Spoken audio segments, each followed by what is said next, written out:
well, just by way of introduction, I'm Vivienne Stern. I'm the Director of Universities UK International, which is a body which represents universities in the UK, are members of the Vice Chancellors, but we're here to serve the whole institution.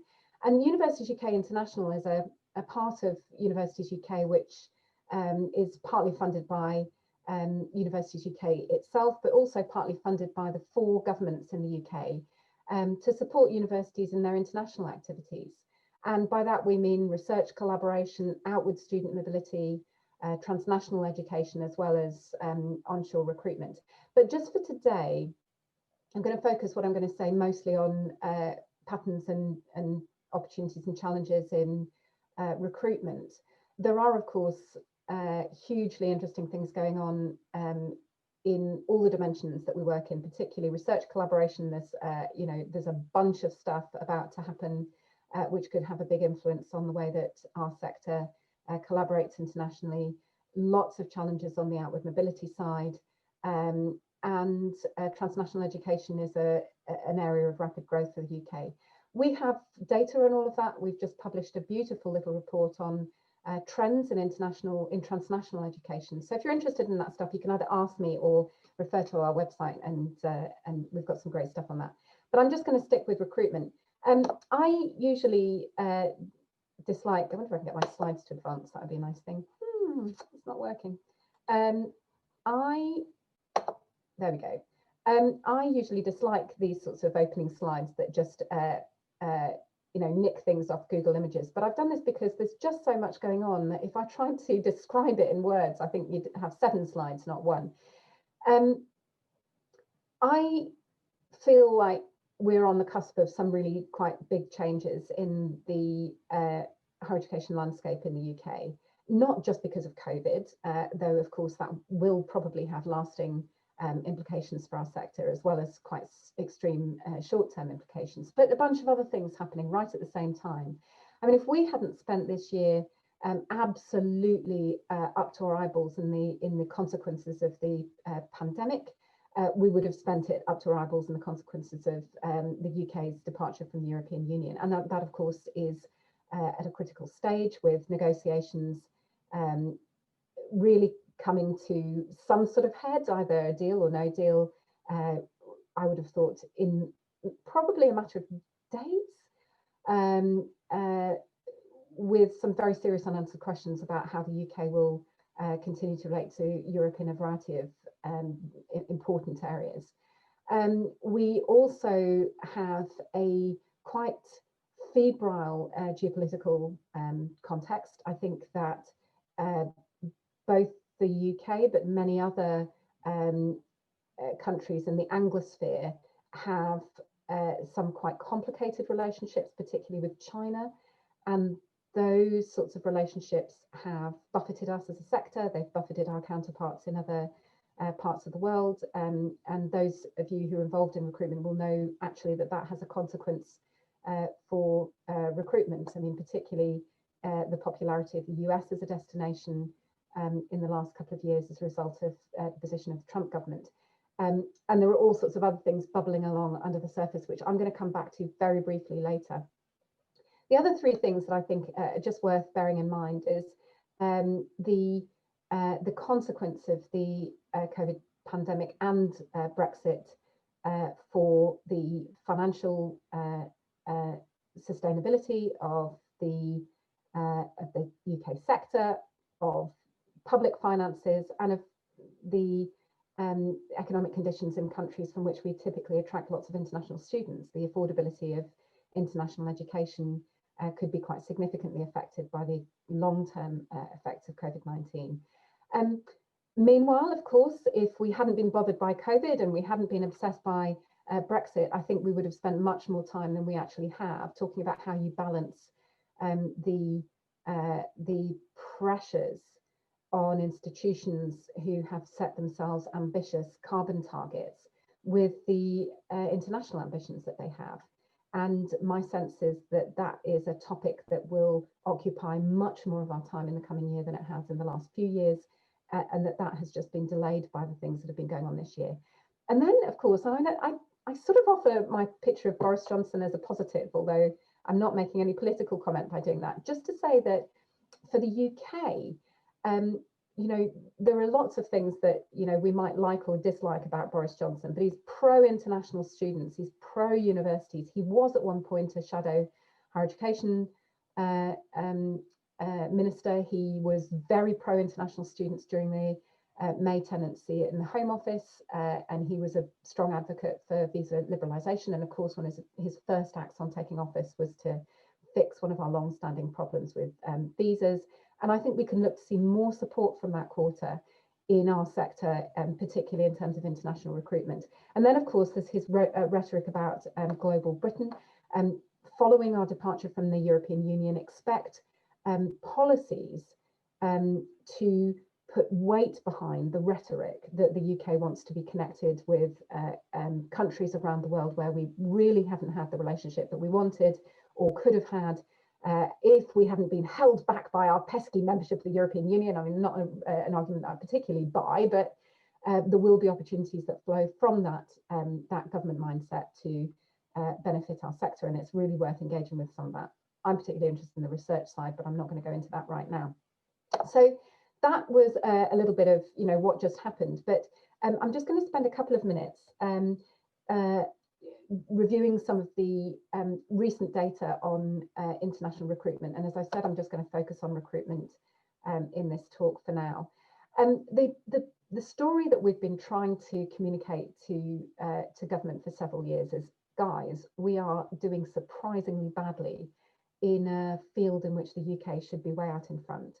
The UK remains, just for now, the second most popular destination for international students in the world. But I wouldn't think that we'll be in that position necessarily for very long if trends that we've seen over the last few years continue. Australia's been snapping at our heels. I think market share terms, I think Australia is, in the latest data available, likely to match or even possibly overtake us. We were bumping along with what I would describe as stagnant growth, growing, as this slide shows, by just 0.9% a year, over the period really from 2011, compared to many of our competitors, which had been growing very, very strongly. And the figures here are just for 2016-17, but that has been the pattern for several years, with strong growth in Australia, Canada, and the US until very recently, and the UK bumping along with a pretty lackluster performance. And I won't go into the reasons for that in great detail, except to say the following, that the UK has lost market share in 17 of the top 21 sending countries worldwide. And this is data that we presented in a publication called, it's got the petulant title, Why Aren't We Second?, published a couple of months ago. We have seen growth in Malaysia, Indonesia, and Hong Kong, a tiny bit of growth in South Korea. Pretty much everywhere else that sends a lot of students abroad, we've lost market share, and very significantly so in places like Nigeria, Pakistan, Bangladesh, and India.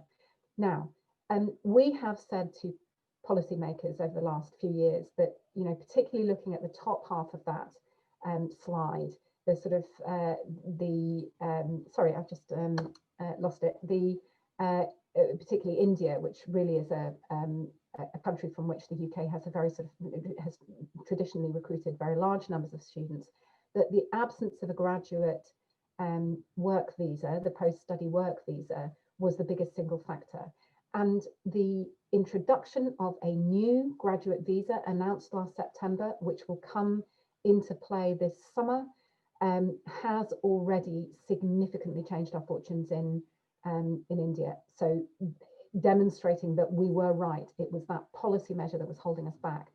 The interesting thing about the UK's performance in some other markets is that's not the whole story. There are lots of other things going on that really we need to understand if we want to understand how we're going to do better in some of these places. And Why Aren't We Second, as a publication, begins to unpick some of those. Now, this doesn't tell you the whole story, but I guess what I want to show you here is that yes, the UK has seen stagnant growth. Yes, if you look at Places like Australia, that's the red line in this graph, and Canada, the green line, really kind of rapid growth. There has been a story there about the UK being outcompeted simply because we've got a policy wrong. But the other story which sits behind it is the growth of destination countries for international students. Now, I don't want you to get excited and think I'm saying that Turkey is suddenly the #1 destination for international students. It's not. This is indexed growth. So you know, Turkey's growing from a lower base than the UK, the US, etc. But the story that we have to keep our eye on is the growth in the number of popular destinations and, crucially, the growth in intra-regional mobility. So new destination countries emerging, places that were previously net exporters of international students becoming net importers of international students. And there are some countries for which we've played a strong part in that. Malaysia is a good example where they've become a strong importer of international students. They have had a policy to encourage the development of Malaysia as a hub, a regional hub for international education, and international providers of higher education have played a strong role in that, including the UK through its provision through branch campuses and the like. But more broadly, there has been a shift from North America and Western Europe in terms of total share of international students to East Asia and the Pacific. But also this strong growth, I think, probably not significant, not adequately recognised in the UK and elsewhere in policy circles in Central and Eastern Europe. So what we're seeing is diversification in choice, and I think that means that our response has to be more than simply a policy response through visas, though that is exceptionally welcome. I'm not going to go into enormous amounts of detail on this, but this just describes this journey from net exporter to net importer in some of the countries that I've mentioned. So Turkey, Poland, Malaysia, and Thailand. For the UK, I guess one of the questions is whether transnational education can be part of the strategy for accessing international student demand where it exists. So those students who want to stay regionally can still access higher education from UK providers in all of these countries, and should we be looking to grow that? That's a sort of bit of a snapshot of where I think we are now. In terms of sort of challenges and opportunities, I guess I've just tried to capture the ones that I think are top of my mind. I'm sure there are others, and you might have you might want to post in the chat things that you think that I've missed. The thing that really exercises me on behalf of the UK university sector at the very least is the change in fee and loan status of EU students, and I should say the introduction of a visa regime, although I think that in itself is less of a barrier than the change in fee and loan status. And 1/3 of the UK's international students studying in universities are European. We've tended to talk about international students in a way that excludes European. We've talked about home and EU, and then international is something different. People are waking up to the fact that 1/3 of our international students are from the EU, and we face a real challenge in maintaining demand in the short term, especially. I hope over time that our position will recover, but I think in the short term we can expect a bump. We ought to be working very hard together on mitigating that bump. Going back to the COVID crisis and the fiscal and financial and economic consequences of that, the affordability of international study may decrease in many of the places that traditionally have sent lots of students to the UK. But alongside that, you might see changing destination preferences. So we've already seen an increased reluctance on the part, for example, of Chinese students to study outside China. We'll see how it all shakes down when we've got good figures for this year, but I would expect this to accelerate growth in Chinese students remaining and studying in China. That may not be, in a sense, that big a problem for the UK in the short term, because the volume of Chinese students is considerable. We've seen continued growth. I think probably even this year we'll see continued growth. But in the long term, I think that could be quite a big story, particularly as Chinese demographics begin to affect demand as the number of young people in the country changes. Competitor behaviour appears both in the opportunities and challenges column, because we've been really helped. I mean, to be completely frank, the UK has done well in the latest recruitment round, partly because some of our major competitors have not done well. I mean, I mentioned the US and the impact on the desirability of the US as a study destination in recent years as a result of Trump's policies. But Australia has struggled, really struggled, because of their very tight border control. And I think the UK has benefited as a result, despite the fact that amongst international students, we know that perceptions of the handling of the pandemic, haven't been great of the UK. Pipeline effects also really matter. I've mentioned transnational education as an important pipeline for study in the UK. I'm also sharply aware of the decimation of the English language sector in the UK. Those students who would come and do a summer school, they'd come and do a language course in one of the language colleges in the UK, and then they'd look to transition into universities either immediately or some point down the line. If we lose lots of those providers, how fast will we recover in that sector? Will we lose ground in the provision of English language teaching? I think that's going to matter to us as well as the English language sector itself. On the opportunities side, I think that we do have, as I've said, I think a government which is pretty pro-international students. Boris Johnson's pretty pro-international students. The International Education Strategy, published 18 months ago, has actually been a real catalyst for joined up government action. There's a kind of team of people both in the sector, organisations like the British Council and government departments working together behind shared goals. And we've got an international education champion in Steve Smith, who will help us to unlock opportunities, I believe. Of course, the graduate route is a massive opportunity. I think the UK should be able to really re-establish itself as a fast-growing and leading destination for international students, all of the other things that I've described being equal.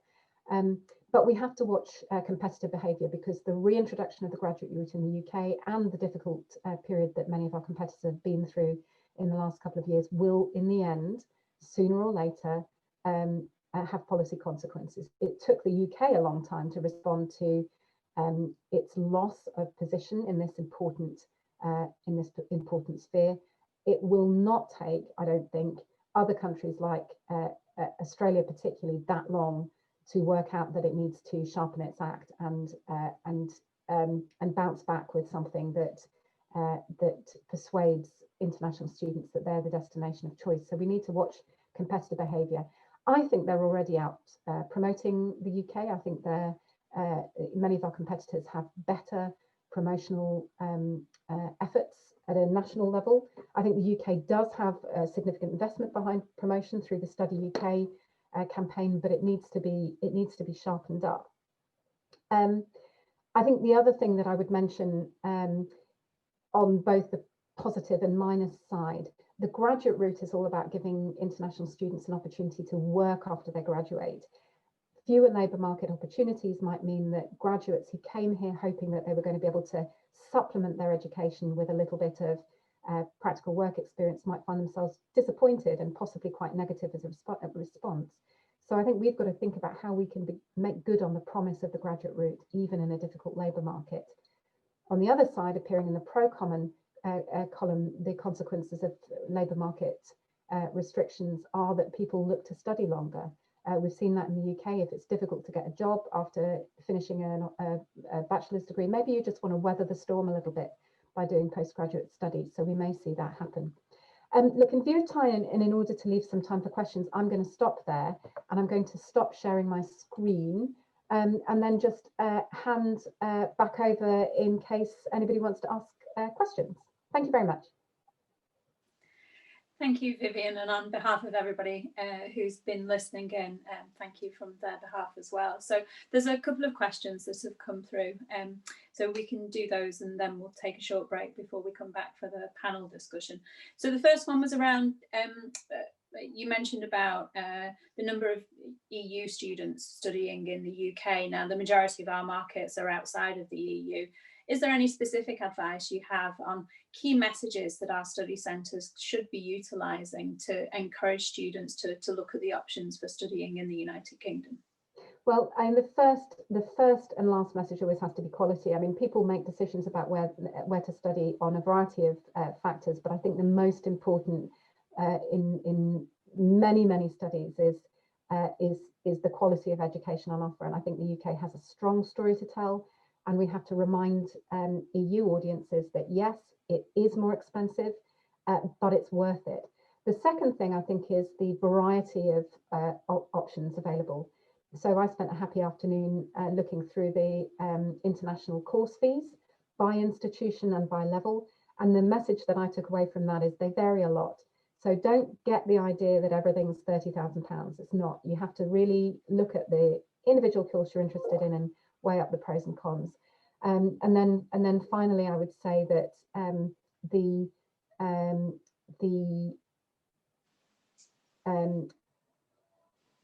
pattern of behaviour of institutions in respect to international students is likely to be repeated with European students, which is to say that yes, the fees are going to be higher than for home students, but there will also be a financial offer in many cases as well. So go and talk to them about bursaries and scholarships. And for institutions, I think they need to be thinking about scholarship strategy. Thank you. And the second question that came through was, you touched on the post-study work options for visas and for students, and we know that that's seen a dramatic rise again in students looking to the United Kingdom as a study option. But linked to that, and there's a lot of discussion in the industry at the moment about connecting university studies to employability, making sure that graduates are ready to start in their careers. With the post-study work rights in mind, are there any areas, any subject areas that you would advise our study centres to be advising their students about thinking differently? Obviously, a lot of our students, like other international students, do business, a lot do engineering though, and we have a lot of diversity. But what are the future subjects do you think that the study centres could be promoting, where the UK is really leading the way, and also there's a very active employment market out there, or potential employment market? Well, I think that's a good point. I mean, I'd start by saying I think that UK universities, to be completely honest, need to get better at providing international students and prospective students with good advice on careers.